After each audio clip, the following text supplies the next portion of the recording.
مسلم کی ہے غالباً حدیث کہ ایک صحابی نبی کے پاس آئے، دیہاتی صحابی، انہوں نے عرض کیا کہ یا رسول اللہ، گاؤں کے گاؤں تباہ ہو گئے ہیں، قحط پڑا ہوا ہے۔ آپ صلی اللہ علیہ وسلم نے ہاتھ اٹھا کے دعا مانگی، تو وہ صحابی آئے ہیں، اس کے بعد انہوں نے کہا 3 دن سے بارش تھمنے کا نام نہیں لے رہی، اتنی بارش ہو رہی ہے۔ تو آپ صلی اللہ علیہ وسلم نے کیا دعا مانگی؟ اللہم حوالینا لا علینا، بند ہونے کی دعا پھر بھی نہیں مانگی کہ اللہ بند کر دے، نہ، بارش اللہ کی اتنی بڑی رحمت ہے، اس کو بند کرنے کی دعا نہیں مانگنی چاہیے۔ اے اللہ اس کو ہمارے مدینہ کے اطراف میں لے جا، ڈائریکٹ ہمارے اوپر نہ برسا۔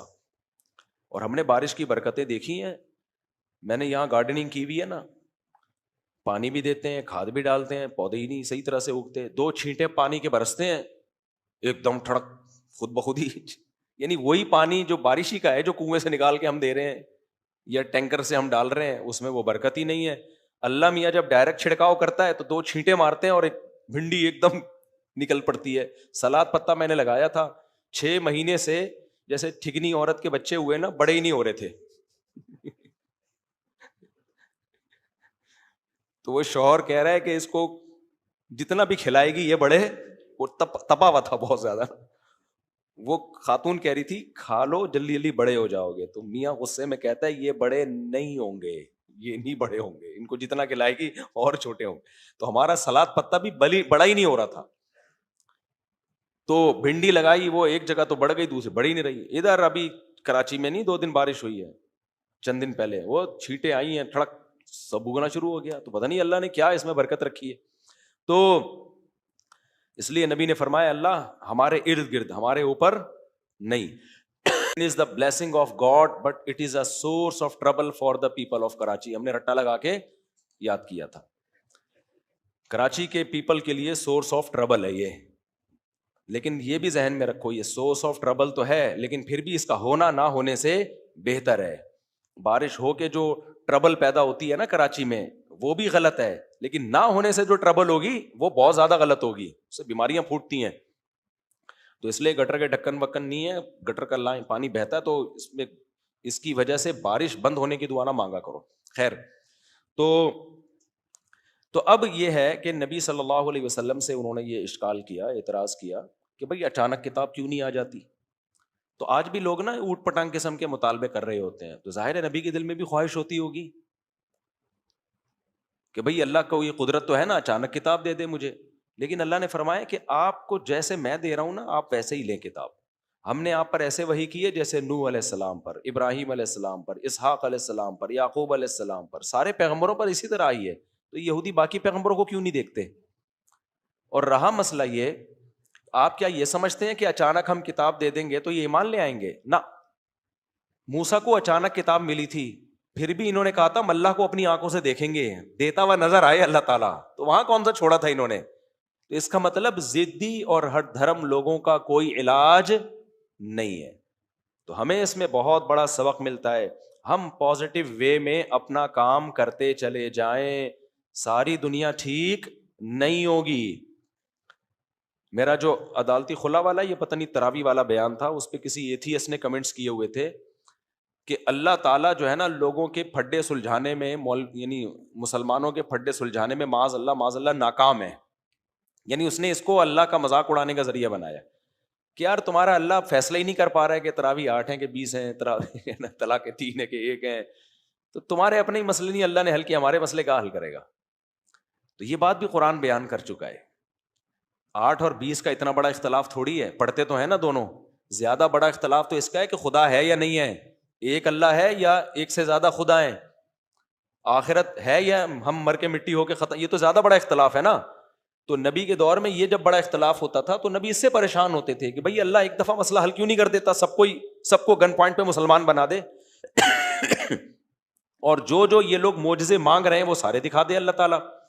تو اللہ نے فرمایا ہے کہ نہ، وَلِذَٰلِكَ خَلَقَهُمْ، میں نے پیدا ہی اختلاف کے لیے کیا ہے، کچھ لوگ حق کو مانیں گے کچھ نہیں مانیں گے، یہی ہے، اسی کا نام کیا ہے؟ دنیا۔ اللہ چاہتا، اللہ نے ایتھیسٹ کا جواب قرآن میں دیا ہے، وَلَوْ شَاءَ اللَّهُ لَجَعَلَهُمْ أُمَّةً وَاحِدَةً، ہم چاہتے سب کو ایک جیسا نیک شریف شرفا بنا دیتے، دنیا میں کوئی خرابی ہوتی نہیں۔ لیکن پھر آزمائش کیا ہو جاتی؟ ختم. جب سب ایک جیسے ہیں تو پھر نیک بننے میں کوئی قربانی بولو نہیں ہے. کہیں کلچر ہی سارا ہی ٹھیک ہو گیا, دنیا سے شراب ختم ہو گئی, تو شراب چھوڑنے والے اور پینے والے میں فرق کون کرے گا؟ بولو نا. دنیا سے زنا ہی ختم ہو گیا تو زنا سے بچنے والوں کو اللہ کیوں ثواب دے گا؟ پھر اللہ کہے گا تو کوئی نیا ہے جو زنا سے بچ رہا تھا؟ سارے بچ رہے تھے, تو بچ گیا تو کیا تیر مار لیا ہے بھائی؟ کوئی یتیم کی کفالت کرے اور نہیں کرے تو کوئی فرق رہے گا دونوں میں؟ اللہ کہیں گے سارے ہی کرتے تھے بھائی. کچھ یتیم کی کفالت کرتے ہیں, کچھ یتیم کا مال کھاتے ہیں, کچھ کمزوروں پہ ظلم کرتے ہیں, کچھ ظلم کو روکتے ہیں. صحابہ کرام کو اللہ نے انہی باتوں سے تسلیاں دی ہیں.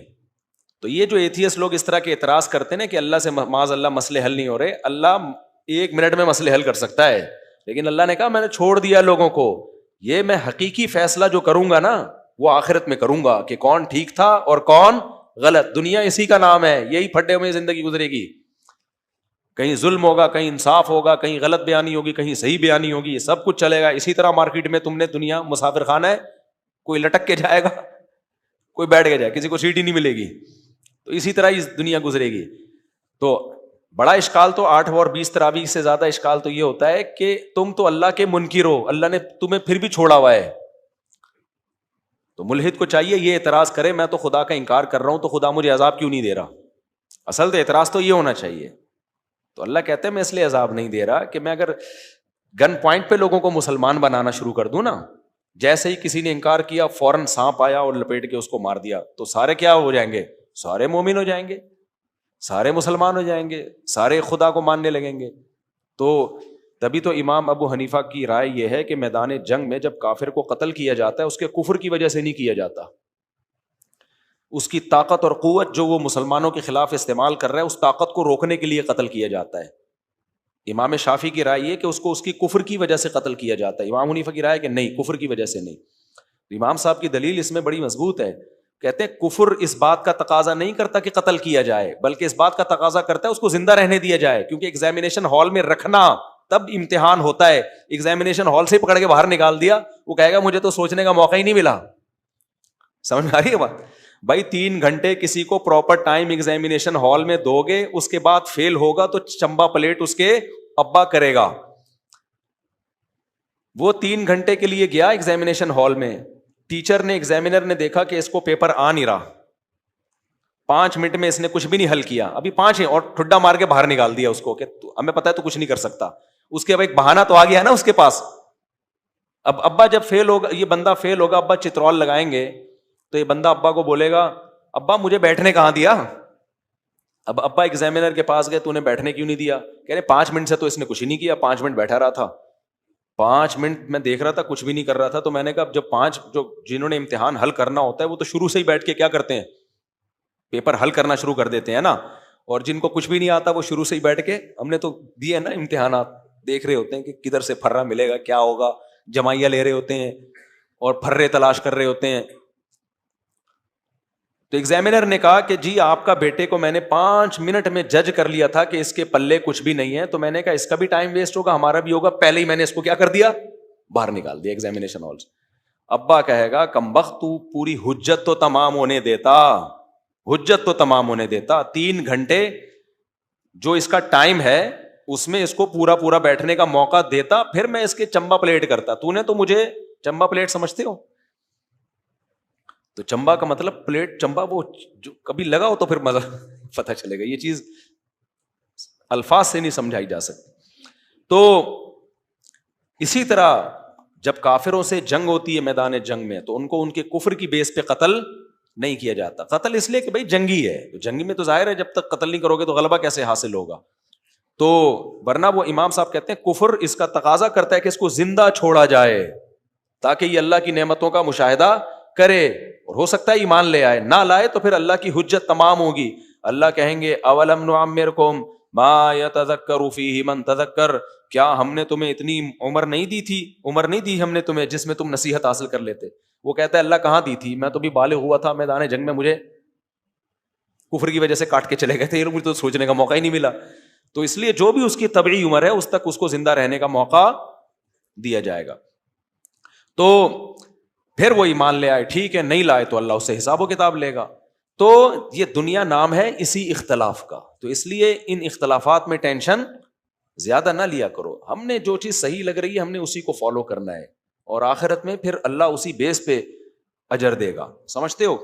تو اس لیے اللہ نے فرمایا کہ اے نبی، ان کے جو یہ اعتراض ہے نا کہ اچانک تورات کیوں نہیں مل جاتی، اس سے پریشان نہ ہو. یہ آپ کو اچانک قرآن کیوں نہیں مل گیا پورا؟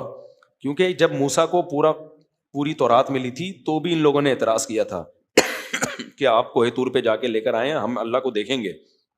اللہ تو نظر آیا نہیں، ہمیں کتاب ہی نظر آ رہی ہے. تو اس لیے ان کے اعتراضات کی پرواہ نہ کریں. تو یہ بہت اہم آج کے اس میں سبق تھا. آج اللہ تعالیٰ نے حضرت عیسیٰ، جو آج کی جو ہم نے سورت پڑھی ہے سورہ نساء میں، حضرت عیسیٰ علیہ السلام کی حیات کا بھی ذکر ہے اس میں. اللہ تعالیٰ کہتے ہیں یہودیوں پر جو لعنت ہوئی ہے نا، اس لعنت کے اسباب میں سے ایک یہ بھی ہے کہ انا قتل المسیح عیسی ابن مریم رسول اللہ. یہودیوں نے دعویٰ کیا کہ ہم نے عیسیٰ ابن مریم جو اللہ کے رسول ہیں ان کو قتل کر دیا. وہی بات ہے، پھڈے والی بات. اب غامدی صاحب نے ایک شوشہ چھوڑ دیا ہے کہ حضرت عیسیٰ علیہ السلام آسمانوں پہ زندہ نہیں ہے، بلکہ ان کی طبعی طریقے سے موت واقع ہوئی ہے. پھر ہم جب غامدی صاحب کے خلاف باتیں کرتے ہیں تو لوگ بولتے ہیں یہ مولویوں کے آپس کے مسئلے ہی حل نہیں ہو رہے. بھائی یہ تو پوری امت کا اجماع ہے کہ عیسیٰ علیہ الصلوۃ والسلام زندہ جسم کے ساتھ آسمانوں پہ اٹھائے گئے ہیں. اب جو اس اجماع کے خلاف بات کرے گا پھڈا اس نے ڈالا ہے، اس کو ملامت کرنی چاہیے کہ یار آپ کے پاس کوئی اور ٹاپک نہیں تھا، آپ کوئی اور کام کر لیتے. ایک چیز جو صدیوں سے متواتر چلی آ رہی ہے، پوری امت کا صحابہ، تابعین، چاروں امام اور قرآن کی اس آیت کی سب یہی تفسیر بیان کرتے آئے ہیں. حضرت ابو ہریرہ سے بھی یہی تفسیر منقول ہے، پھر بخاری مسلم کی صحیح حدیثوں سے بھی یہی تفسیر ملتی ہے. تو آپ کو امت میں ایک نیا شوشہ چھوڑنے کی ضرورت کیا تھی؟ اب ایک نیا شوشہ چھوڑ دیا کہ نہیں جی حضرت عیسیٰ علیہ السلام تو کیا ہیں؟ زندہ ہیں. اور پھر استدلال کرتے ہیں بر رفعہ اللہ الیہ، اللہ نے آپ کو جو اٹھایا ہے. تو بھائی اٹھانے کا مطلب بلند مرتبہ دے دیا اللہ نے. رفع کا مطلب بلند مرتبہ بھی آتا ہے، لیکن آیت کا آپ ترجمہ پڑھ لو گے تو صاف پتہ چلے گا یہاں بلند مرتبہ مراد نہیں ہے. ٹھیک ہے، حضرت ادریس علیہ السلام کے بارے میں بھی آتا ہے وَرَفَعْنَاهُ مَكَانًا عَلِيًّا، ہم نے بلند مرتبہ دیا ادریس علیہ السلام کو، رفعنا. لیکن یہاں رفع اس معنی میں نہیں ہے. اب میں صرف لفظی ترجمہ کر دیتا ہوں، اس سے پتہ چل جائے گا. اللہ کہتے ہیں انہوں نے، یہودیوں نے کہا کہ ہم نے عیسیٰ ابن مریم جو اللہ کے رسول تھے ان کو قتل کر دیا. قرآن کہتا ہے وما قتلوہ، انہوں نے ان کو قتل نہیں کیا. وما صلبوہ، اور سولی پر بھی عیسیٰ ابن مریم کو نہیں لٹکایا. ولیکن، اللہ پھر ہوا کیا؟ اللہ کہتے ہیں لیکن ہوا یہ. لیکن عربی میں وہی مطلب ہے جو اردو میں لیکن کا ہے. یہ لیکن کا لفظ عربی والے لیکن سے ہی آیا ہے. ولیکن شبہ لہم، ان کے لیے معاملہ مشتبہ کر دیا گیا. مشتبہ کر دیا، یہ سمجھے مشتبہ کسے کہتے ہیں؟ کیا آپ سمجھ رہے ہوتے میں یہ کر رہا ہوں لیکن ہو وہ نہیں رہا ہوتا. کوئی انہی کی شکل کا آدمی تھا، کیونکہ اللہ نے حضرت عیسیٰ کو جو اٹھا لیا نا آسمان پہ، تو اب وہ کیونکہ یہ معجزاتی طور پر ہوا ہے، اسباب کی دنیا میں ممکن نہیں ہے کہ بندہ یہاں بیٹھا ہوا ہو اور جانے کا راستہ بھی کوئی نہ ہو اور اچانک غائب ہو جائے. تو عقل کیا کہتی ہے؟ یعنی عقل اس بات کو تسلیم نہیں کرتی نا. تو اللہ کہتے ہیں ولیکن شبہ لہم، ان کے لیے معاملہ کیا کر دیا گیا؟ مشتبہ. تو ان کو سمجھ میں نہیں آ رہا تھا کہ خود ہی مشتبہ ہو گیا کہ ہم نے قتل کس کو کیا ہے. تو اس سے صاف پتہ چلتا ہے کہ حضرت عیسیٰ ابن مریم کی صورت سے ملتا جلتا کوئی بندہ پکڑ کے انہوں نے لٹکا دیا اور پھر خود شک و شبہ میں بھی پڑ گئے. تبھی قرآن آگے کیا کہتا ہے، میں پہلے پوری آیت پڑھ لوں. اللہ فرماتے ہیں ولیکن شبہ لہم، لیکن معاملہ ان کے لیے مشتبہ کر دیا گیا. وَإِنَّ الَّذِينَ اخْتَلَفُوا فِيهِ، فرمایا جو عیسیٰ کے بارے میں اختلاف کر رہے ہیں نا کہ ہم نے قتل کیا تھا کہ نہیں کیا تھا، لفی شک منہ، وہ خود کس میں پڑے ہوئے ہیں؟ شک میں. انہی میں ہو گئے یار ہم نے انہی کو ہی لٹکایا ہے یا کسی اور کو لٹکایا ہے، خود چکر میں پڑ گئے وہ، اور آج تک پڑے ہوئے ہیں، خود شک میں پڑ گئے وہ. پھر کیا ہوا؟ ما لہم بہ من علم، اللہ فرماتے ہیں ان کے پاس اس دعوے پر کوئی یقینی دلیل نہیں ہے. یقینی دلیل کسے کہتے ہیں؟ خبر متواتر، باپ دادا سے یقینی خبر. تو اللہ کہتے ہیں خبر متواتر نہیں ہے ان کے پاس، کیونکہ جو خبریں ان تک آ رہی ہیں نا باپ دادا سے، انہی میں کیا ہے؟ تردد ہے. بیان کرنے والوں کے بیان میں کیا ہے؟ تضاد ہے، وہ بھی میں بھی کر کے بتاتے ہیں، شاید کر کے بتاتے ہیں. اب اگر یہود و نصارہ متفق ہو گئے ہوں تو اس اتفاق کا اعتبار نہیں ہے. آگے اللہ فرماتے ہیں وما قتلوہ یقینا، انہوں نے نہیں قتل کیا عیسیٰ ابن مریم کو یقینی طور پر. پھر ہوا کیا ہے؟ اللہ کہتے ہیں بلکہ ہوا یہ ہے رفعہ اللہ الیہ، اللہ نے اٹھا لیا ان کو الیہ اپنی طرف. یہاں رفع کا صاف مطلب کیا بن رہا ہے کہ نہیں قتل کیا، ما قتلوہ وما صلبوہ، نہ قتل کیا نہ صلیب پہ لٹکایا، بلکہ ہوا یہ ہے. یہ بل کا لفظ اردو میں بلکہ ہے نا، یہ وہی عربی کا بل ہے جو اردو میں بلکہ کے معنی میں استعمال ہوتا. بلکہ ہوا یہ ہے کہ اللہ نے ان کو اپنی طرف اٹھا لیا. تبھی وہ کنفیوژن میں پڑ گئے کہ بھائی یہ کیونکہ ایسے کوئی بندہ اٹھتا نہیں ہے. بھائی جب انویسٹیگیشن ہوتی ہے تو یہی ہوتا ہے نا، اتنے آدمی تھے، اتنے یہ تھے، اور ٹوٹل اتنے لوگ تھے، تو ایک بندہ کیا. اب اللہ اگر کسی کو آسمان پہ اٹھا لے تو ساری ایجنسیاں فیل ہو جائیں گی، وہ شک میں پڑ جائیں گی یار ہوا کیا ہے یہ. تو بر رفعہ اللہ الیہ، بلکہ اللہ نے ان کو اپنی طرف اٹھا لیا. اب چونکہ یہ ان لاجیکل کام ہے، ان لاجیکل کہ کسی کو قتل سے بچانے کے لیے آسمانوں پر اٹھا لیا جائے، اس کی کوئی لاجک بنتی نہیں ہے. تو اس اشکال کا اللہ نے اگلی آیت میں جواب دیا، فرمایا وَكَانَ اللَّهُ عَزِيزًا حَكِيمًا، اللہ زبردست غالب ہے، وہ کام کرنے کے لیے کسی لاجک کا محتاج بولو نہیں ہے. حکیمہ، سوال پیدا ہوتا ہے پھر یہ کیا کیوں اللہ تعالیٰ نے، اس کی ضرورت کیا پیش آ گئی؟ بھائی نارمل جیسے سب بہت سے پیغمبر قتل ہوئے ہیں کہ نہیں ہوئے؟ حدیث میں آتا ہے کتنے پیغمبر دنیا میں ایسے آئے ہیں ایک شخص بھی ایمان نہیں لایا اور قوم نے ان کو قتل کر دیا، ایسے بھی پیغمبر دنیا میں آئے. تو بھائی یہ کرنے کی ضرورت کیا تھی اس کی، کہ کیوں اللہ عیسیٰ ابن مریم کو بچا رہا ہے؟ آگے اللہ نے اس کا جواب دیا حکیمہ، وہ حکمت والا ہے، اس کے کاموں میں کیا ہے؟ حکمت ہے. وہ حکمت کیا ہے جو حدیث میں ہے؟ ایک تو یہ آیت ہے، پہلے میں وہ حدیث بعد میں بیان کروں گا. یہ آیت سمجھ میں آ گئی نا، کتنی واضح آیت ہے کہ عیسیٰ علیہ السلام کو نہ قتل کیا گیا نہ سولی دی گئی، بلکہ اللہ نے ان کو اپنی طرف اٹھا لیا. اپنی طرف کا مطلب کیا ہے؟ ادریس علیہ السلام کے بارے میں یہ نہیں ہے کہ وَرَفَعْنَاهُ إِلَيَّ، ہم نے اپنی طرف ان کو اٹھایا، ان کو تو رفعناہ بس بلند مرتبہ دیا. یہاں پر ہے وَرَفَعْنَاهُ بل رفعہ اللہ الیہ. اور ایک اور مقام پہ اللہ کیا فرماتے ہیں؟ یا عیسیٰ انی متوفیک، اے عیسیٰ میں تجھے وصول کر لوں گا، ورافعک الیہ، اور میں تجھے اپنی طرف اٹھا لوں گا. یہ متوفی کا مطلب بیان ہو رہا ہے. متوفی کا مطلب موت دینا بھی ہوتا ہے، وصول کرنا بھی ہوتا ہے. تو چونکہ اس میں ذو معنی لفظ ہے تو غامدی صاحب نے متوفی کا معنی موت سے کر لیا. تو آگے اللہ نے متوفی کا مطلب بتایا تاکہ غامدی صاحب کو تحریف کا موقع نہ ملے. تو اللہ نے فرمایا کہ میں تجھے وصول کروں گا، ورافعک الیہ، یہ عطف تفسیری ہے، اور تجھے اپنی طرف اٹھا لوں گا، ومطہرک من الذین کفروا، ان کافروں سے تجھے بچا لوں گا میں. تو اس تو سارے موت سے بچانے کی ترکیبیں ہو رہی ہیں. میں تجھے ان کافروں سے کیا کروں گا؟ بچانے کی صورت یہ ہوگی اپنی طرف اٹھاؤں گا میں. بخاری مسلم کی حدیثیں ہیں کہ لَيُوشِكَنَّ أَن يَنزِلَ فِيكُمُ ابْنُ مَرْيَمَ حَكَمًا وَعَدْلًا، فرمایا ضرور بالضرور قسمیں اٹھا کے نبی نے فرمایا کہ عیسیٰ ابن مریم عادل بادشاہ بن کے، حکم بن کے، حکم کہتے ہیں فیصلہ کرنے والا، حکمران، حاکم بن کے نازل ہوں گے. ضرور بالضرور نازل ہوں گے، یہ ہو نہیں سکتا کہ نازل نہ ہو. تو عیسائیوں کا بھی یہ عقیدہ ہے کہ حضرت عیسیٰ علیہ السلام آسمانوں پہ زندہ ہے. عیسائیوں کا کیوں عقیدہ ہے؟ اس لیے کہ جو پچھلی آسمانی کتابیں ہیں اس میں جو اگلے پیغمبر کی بشارتیں لکھی تھیں اس میں یہ تھا کہ ان کو آسمانوں پہ زندہ اٹھایا جائے گا. ہر پچھلے نبی نے اگلے نبی کی خوشخبریاں سنائی ہوتی ہیں کہ نہیں ہوتی؟ ابے کیا ہو گیا بھائی جان؟ علامات بتائی ہوتی ہے نا، نیا نبی آئے گا. جیسے حضرت عیسیٰ علیہ السلام آئیں گے تو ہمارے نبی نے ان کی علامتیں ہمیں پہلے سے بتا دی ہیں. حضرت مہدی کی علامتیں ہمیں پہلے سے بتا دی ہیں. تو اسی طرح حضرت عیسیٰ کی بھی علامتیں، اب عیسائی بھی مانتے ہیں کہ حضرت عیسیٰ علیہ السلام کو اللہ نے آسمانوں پہ اٹھایا ہے. وہ کیوں ماننے پر مجبور ہیں؟ بھائی عیسیٰ ابن مریم کی علامت یہ ہے کہ وہ قرب قیامت میں نازل ہوں گے اور آسمانوں پہ اللہ ان کو اٹھائے گا. لیکن اب عیسائی اگر یہ مان لینا کہ ان کو سولی نہیں دی گئی، زندہ اٹھا لیا ہے، تو ان کا کفارے والا سارا عقیدہ ہی برباد ہو جائے گا. تو اس لیے انہوں نے بات کو گھمایا ہے. انہوں نے کہا پہلے عیسیٰ علیہ السلام نے امت کے لیے قربانی دے کے اپنے آپ کو سولی پہ لٹکایا, 3 دن تک وہ قبر میں رہے, اور پھر 3 دن کے بعد اللہ نے ان کو زندہ کر کے آسمانوں پہ اٹھا لیا, تاکہ وہ پیشگوئی جو ہے نا وہ بھی درست ہو جائے.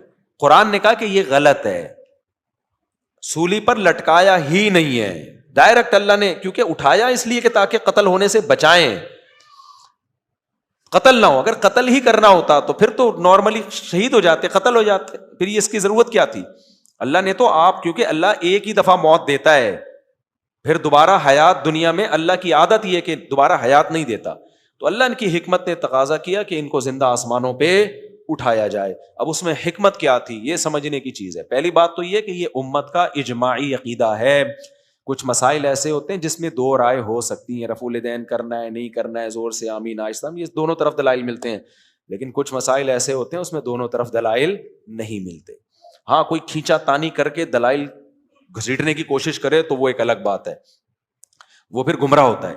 اس لیے جو بھی اہل سنت والجماعت جو فرقہ ناجیہ ہے, نبی نے فرمایا 73 فرقے ہوں گے, جنت میں کون جائے گا؟ صرف ایک, اور وہ جائے گا جو میرے اور صحابہ کے طریقے پر ہو. تو اس لیے علماء نے کہا جو اہل سنت والجماعت ہے نا, جو سچی مچی کے, کیونکہ ہر آدمی اہل سنت والجماعت نام رکھ رہا ہے اپنا, تو وہ ہیں جنتی, کیونکہ وہ صحابہ, وہ قرآن اور حدیث کی وہ تفسیر کرتے ہیں جس پر صحابہ کا اجماع ہے, صحابہ کے اجماع سے نہیں ہٹتے وہ.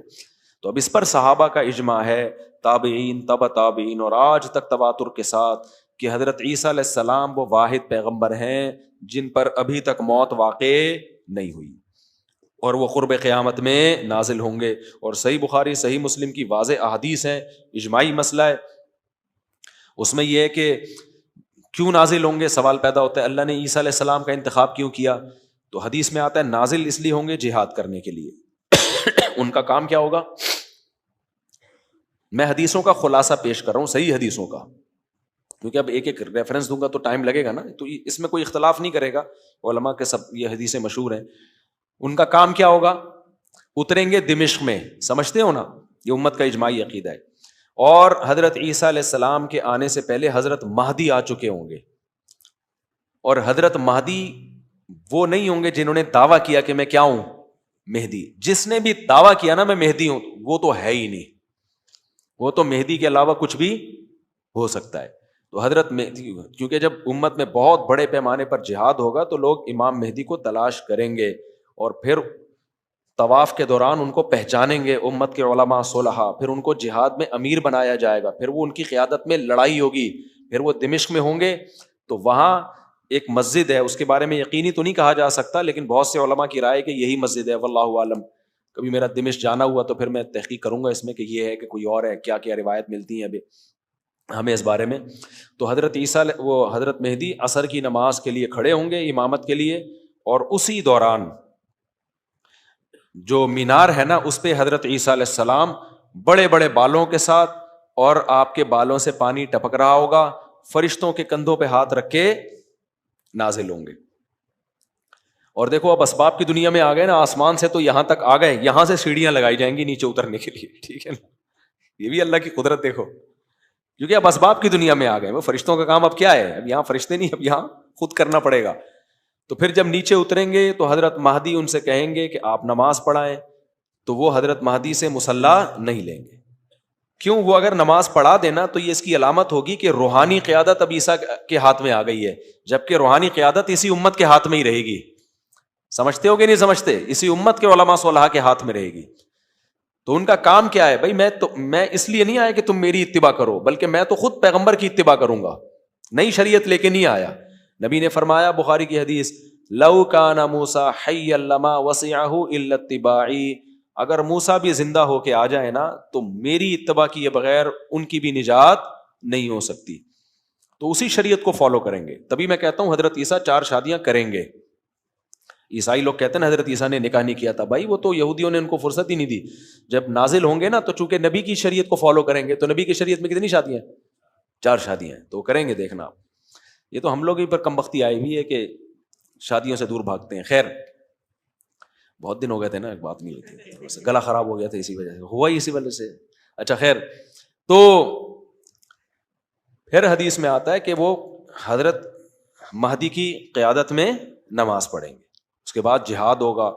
تو حضرت عیسیٰ علیہ السلام کے سانس میں اللہ نے طاقت رکھی ہے, آپ کو معجزے دیے ہوں گے, دجال کو قتل کریں گے, پھر یاجوج ماجوج نکلیں گے, وہ جو پھر حدیث میں بہت ڈیٹیل ہے اس کی. تو نبی صلی اللہ علیہ وسلم نے فرمایا اتنی بڑی لڑائی ہوگی کہ 1/3 مجاہدین شہید ہو جائیں گے اس میں, 1/3, سمجھ رہے ہو, اور 1/3 میدان چھوڑ کے بھاگ جائیں گے. اور فرمایا جو میدان چھوڑ کے بھاگیں گے اللہ کبھی ان کی توبہ قبول نہیں کرے گا, اور جو شہید ہوں گے وہ افضل الشہداء فی الارض ہوں گے اس وقت, اور 1/3 کو اللہ کیا دے گا, فتح دے گا. 1/3 دنیا پہ غالب آئیں گے, پوری دنیا پہ اسلام کی حکومت ہوگی.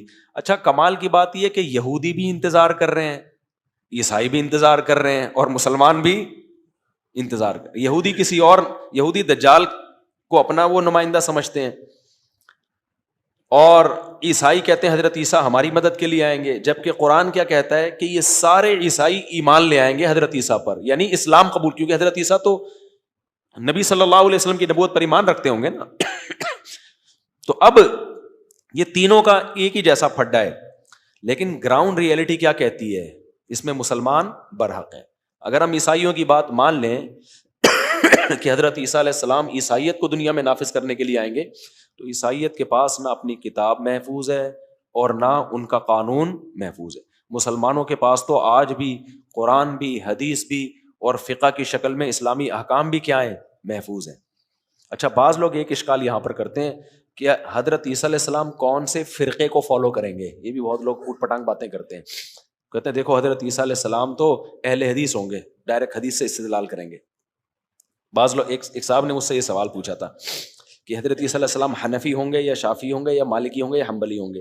تو میں نے ان سے کہا حضرت عیسیٰ علیہ السلام کے آنے سے پہلے ہم ایک مجتہد کی اتباع کرتے ہیں جس کو امام ابو حنیفہ کہا جاتا ہے. قرآن حدیث کی ایک فہم وہ ہے جو اللہ نے ان 4 اماموں کو دی ہے, ایک فہم وہ ہے جو ہمیں دی ہے. تو ان کی فہم ہم سے کیا تھی, زیادہ تھی, تو ہم ابھی ان کی تقلید کرتے ہیں. جب حضرت عیسیٰ آئیں گے تو ان ائمہ کی تقلید چھوڑ کے ہم کس کی تقلید شروع کر دیں گے, حضرت عیسیٰ کی. تو ہمارے لیے مسئلہ نہیں ہے, مسئلہ آپ کے لیے ہوگا کہ حضرت عیسیٰ قرآن حدیث کی ایک تشریح بیان کریں گے اور آپ بولیں گے نہیں میں نہیں مانتا, میں کسی کی تقلید نہیں کرتا, اور مجھے تو ریفرنس چاہیے, مجھے تو یہ بات سمجھ میں نہیں آ رہی. تو میں نے کہا یہودیوں کو چھوڑ کے پہلے کس سے جہاد ہوگا, تم سے ہوگا. بھائی حضرت عیسیٰ کے پاس تو علم کامل ہوگا نا, امام ابو حنیفہ کے پاس بھی کامل علم تھا, امام شافعی کے پاس بھی کامل علم تھا. تو جس کے پاس علم کامل ہو اس کی اتباع کا تو قرآن نے حکم دیا ہے. لوگ کہتے ہیں پھر صحابہ کی اتباع کیوں نہیں کرتے, بھائی ان کا فقہ مدون نہیں ہے. جیسے حدیث میں امام بخاری کو فالو کیا جائے گا نا, امام مسلم کو, کیونکہ انہوں نے مرتب شکل میں کتاب دے کر گئے ہیں.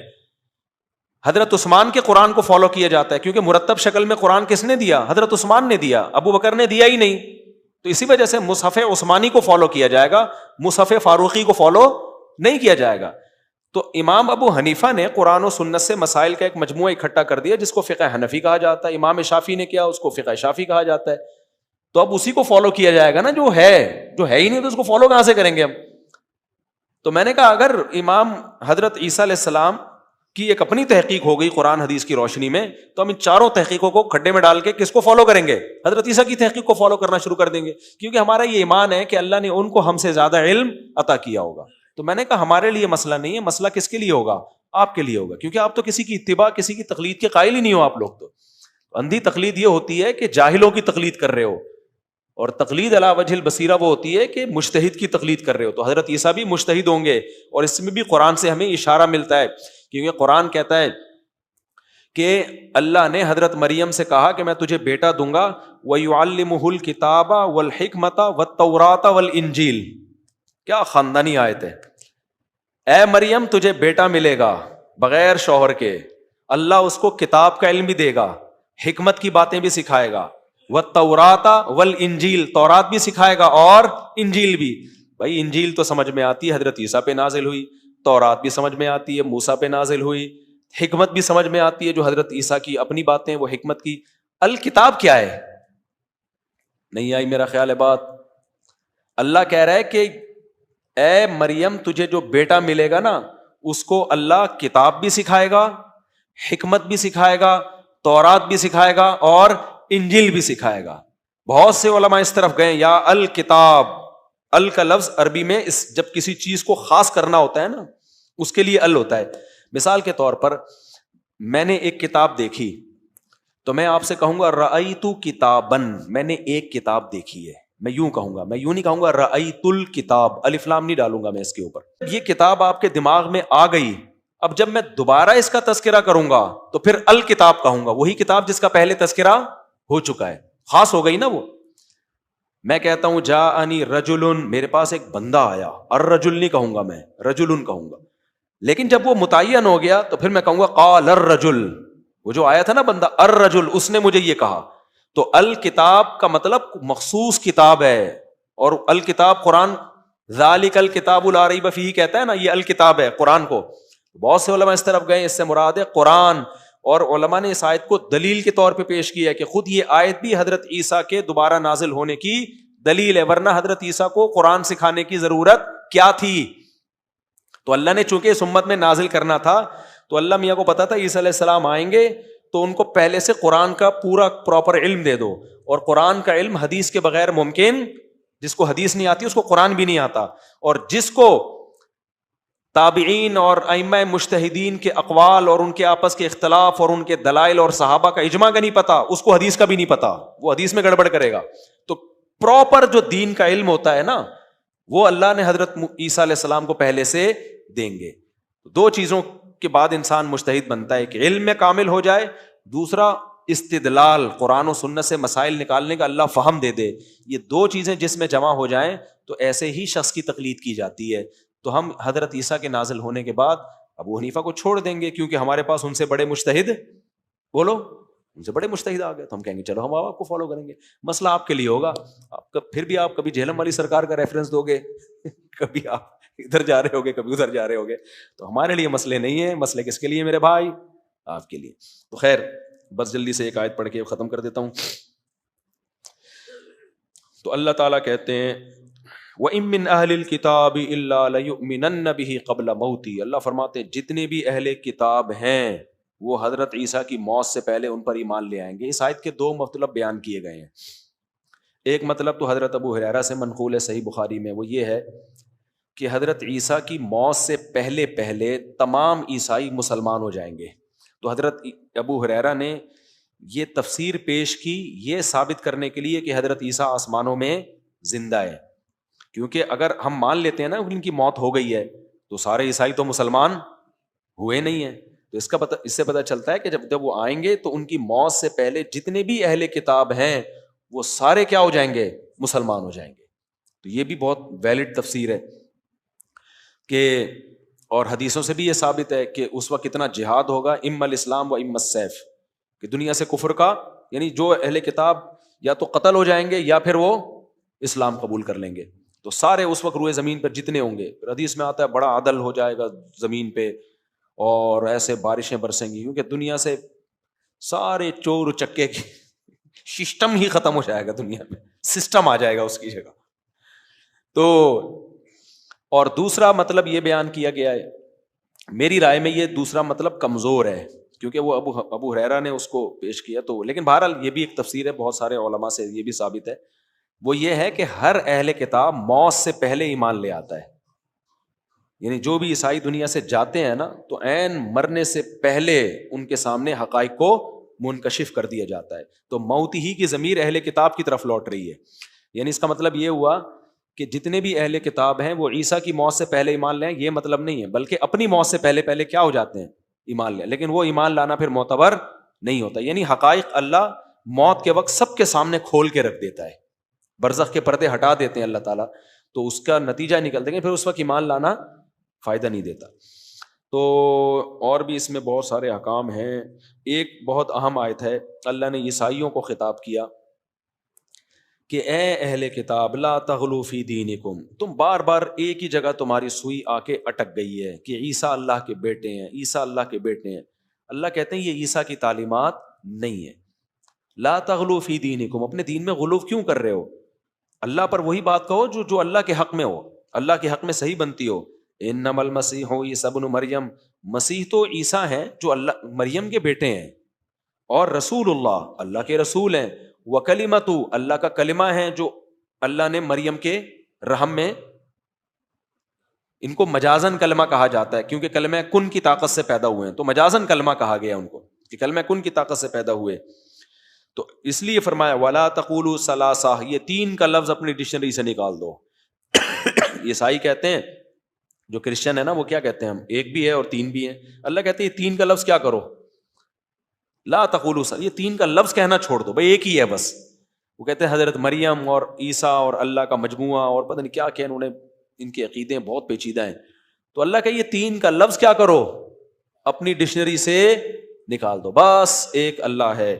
انتہو خیر لکم، دھمکی ہے اللہ کی طرف سے، رک جاؤ اس دعوے سے، یہ تمہارے لیے بہتر ہے، مت بولو عیسیٰ کو اللہ کا بیٹا، بس اللہ کے رسول اور کلمہ کن کی طاقت سے پیدا ہوئے۔ ایک جگہ قرآن کہتا ہے کہ تمہیں اگر اس پہ تعجب ہے کہ بغیر باپ کے انسان کیسے پیدا ہو گیا، تو اللہ کہتے ہیں ان مثل عیسیٰ عند اللہ کمثل آدم، آدم کو تو ہم نے باپ اور ماں کے بغیر پیدا کیا، ان کو تو انسان مان رہے ہو، اور عیسیٰ کو کہہ رہے ہو جو باپ کے بغیر پیدا ہوئے ان کو کہہ رہے ہو کہ یہ تو اللہ ہیں یا اللہ کے بیٹے ہیں، تو یہ کیا بات ہوئی؟ تو جیسے وہ اللہ کی قدرت ہو، یہ بھی اللہ کی قدرت۔ ایک اور جگہ قرآن نے کہا کان آیا کلان طعام، عیسیٰ اور اس کی ماں تو کھانا کھایا کرتے تھے، جو کھانا کھاتا ہے وہ معبود نہیں ہوتا۔ کتنے واضح دلائل دیے، لیکن اللہ بھی عذاب نازل نہیں کر رہے، بس دھمکیاں دے رہے ہیں، انتہو خیر لکم، رک جاؤ یہ تمہارے لیے بہتر ہے۔ انما اللہ الہ واحد، معبود صرف ایک اللہ ہے۔ آج ہم بدعتیوں سے بھی یہی کہتے ہیں، چھوڑ دو یا رسول اللہ مدد، چھوڑ دو یا علی مدد، چھوڑ دو یا فلاں مشکل کشا، چھوڑ دو بھائی یہ نعرے۔ سیدھی سیدھا اسلام کا جو 2 اور 2 4 کی طرح عقیدہ ہے، کتنا صاف ستھرا، یا ایھا الناس انتم الفقراء الی اللہ، سارے اللہ کے محتاج ہے بھائی، کوئی کچھ بھی نہیں کر سکتا، نہ پیغمبر نہ فرشتے نہ ولی، سب برابر ہیں، ہماری طرح کے انسان ہیں۔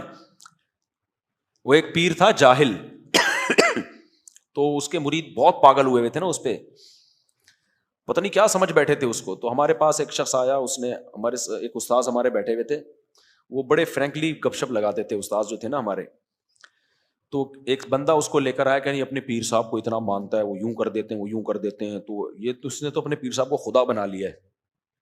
تو ہمارے استاذ نے کہا کہ اب اس کو بولنا کہ پیر صاحب تمہارے بیت الخلاء جاتے ہیں؟ کہا ہاں جاتے ہیں۔ کہہ رہے کبھی بیت الخلاء میں چپکے سے ویڈیو بنا لینا، اس کی اوقات 2 منٹ میں سامنے آ جائے گی۔ ہر انسان کو قضائے حاجت لگی ہوئی ہے اس کے ساتھ، تبھی کنڈی لگا کے بیٹھتا ہے کہ میرا یہ منظر دنیا میں کوئی نہ دیکھ۔ یہ تو انسان کی اوقات ہے، وہ کہاں سے خدا ہو سکتا ہے بھائی؟ اور یہ بھی خوش قسمتوں کے ساتھ ہوتا ہے کہ واش روم آتا ہے ان کو، بند ہو جائے نا تو جلا باور گولیاں کھا کھا کے جائیں۔ کوئی پرنس بنا ہوا ہے جو خدائی، اس میں خانیوں میں بھی ایسا ہوتا ہے، وہ پرنس ہے پتہ نہیں کیا ہے، بال بچھائے جا رہے ہیں لڑکیاں اس کے قدموں کے نیچے۔ اب بھائی انسان ہے ہمارے جیسے، کوئی بڑی فلم نہیں ہے، سارے ایک جیسے ہیں، تو کسی کے اندھے عقیدت نہ کیا کرو کسی سے۔ سمجھتے ہو کہ نہیں سمجھتے؟ سارے ہماری طرح کے انسان ہیں۔ ہاں اللہ نے کہہ دیا ان اکرمکم عند اللہ اتقاکم، جو برائیوں سے بچتا ہے وہ اللہ کی نظر میں زیادہ معزز ہے۔ باقی میں بار بار کہتا ہوں بھائی، بزرگ ہوگا کوئی تو بیمار بھی ہو سکتا ہے، پیٹ میں درد بھی ہو سکتا ہے، گھٹنے میں بھی درد ہو سکتا ہے، مر بھی سکتا ہے، فالج بھی ہو سکتا ہے، لقوہ بھی ہو سکتا ہے، ساری چیزیں سب کے ساتھ ہوتی ہیں۔ جب وبا پھیلی تھی تو صحابہ کرام میں شام میں 25,000 صحابہ کا انتقال ہوا ہے وبا سے۔ ہمارے یہاں جب کورونا آیا نا تو لوگوں نے کہا نمازیوں کو کورونا نہیں ہوگا، حاجیوں پہ کورونا نہیں ہوتا۔ مسجد میں کورونا کہاں سے آ گیا؟ یہ تو اللہ کا گھر ہے۔ او بھائی جراثیم یا وائرس جو ہے اس کو نہیں پتا کہ یہ مسجد ہے یا ہسپتال ہے، کیسی سینس لیس باتیں کرتے ہیں لوگ۔ ہمارے نبی کے سے کوڑ کے مریض آئے تھے، جزام کے مریض، کوڑ ہوتا ہے نا جزام جو کھال گلنے لگتی، بیعت کرنے کے لیے آپ نے مسجد نبی سے باہر بٹھا دیا ان کو، کہا ہم نے وہیں سے بیعت کر لی ہے۔ تو آپ نے تو نہیں فرمایا کوڑ کا مریض ہے اندر آنے دو، مسجد میں جراثیم نہیں آتے ہیں۔ ایک تو یہ انتہا ہے ہمارے ہاں پاکستان میں کہ مسجد میں